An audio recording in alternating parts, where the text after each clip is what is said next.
தமிழ்நாடு ஆளுநரின் செயல்பாடு குறித்து நாடாளுமன்றத்தில் விவாதிக்க வேண்டும் என்று அனைத்துக் கட்சி கூட்டத்தில் வலியுறுத்தியதாக DMK MP T R Baalu MP தெரிவித்துள்ளார். நாடாளுமன்ற பட்ஜெட் கூட்டத்தொடர் வரும் நாளை தொடங்குகிறது. இதனையொட்டி அவையை சுமூகமாக நடத்துவது தொடர்பான இன்று அனைத்துக் கட்சியுடனான ஆலோசனைக் கூட்டம் நடைபெற்றது.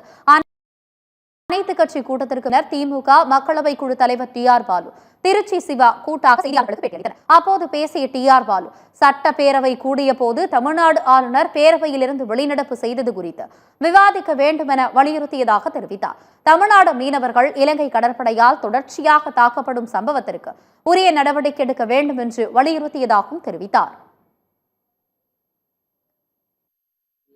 தலைவருடைய கூட்டத்தில் கருத்துக்களை எடுத்து சொல்லியிருக்கிறோம். வாடிக்கையாக நடைபெறுகின்ற தமிழ்நாடு சட்டமன்றத்தில் தொடர்ந்து ஆண்டினுடைய முதல் கூட்டம் ஆரம்பிக்கிறதுக்கு முன்னாலேயே கவர்னர் உரையாற்றுவார்.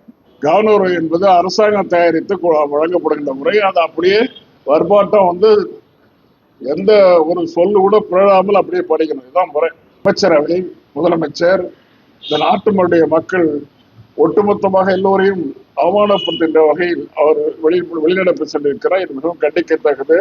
இதை பற்றி பேசணும். தொடர்ந்து பேசிய திமுக எம்பி திருச்சி சிவா, தொடர்ச்சியாக சட்டமன்றத்தை அவமதிக்கும் ஆளுநரின் நடவடிக்கை என்பது அரசியல் சட்டத்தை சீர்குலைக்கும் விதமாக உள்ளது என்றும், எனவே இதுகுறித்து ஒரு வரையறையை உருவாக்க வேண்டும் என்றும் வலியுறுத்தினார். சட்டமன்ற கூட்டத்தொடர் தொடங்குவதற்கு முன் ஆளுநர் உரையாற்ற வேண்டும் என்ற மரபை மாற்ற சட்டம் கொண்டு வர வேண்டும் என்றும் திருச்சி சிவா கூறினார். சபை தொடங்குகிற போது ஆளுநரின் உரை அவசியமில்லை என்ற ஒரு திருத்தத்தை கொண்டு வர வேண்டும் என்று தமிழ்நாட்டினுடைய முதலமைச்சர், கழகத் தலைவர் தளபதி மு.க. ஸ்டாலின் அவர்கள் முன்மொழிந்திருக்கிறார்.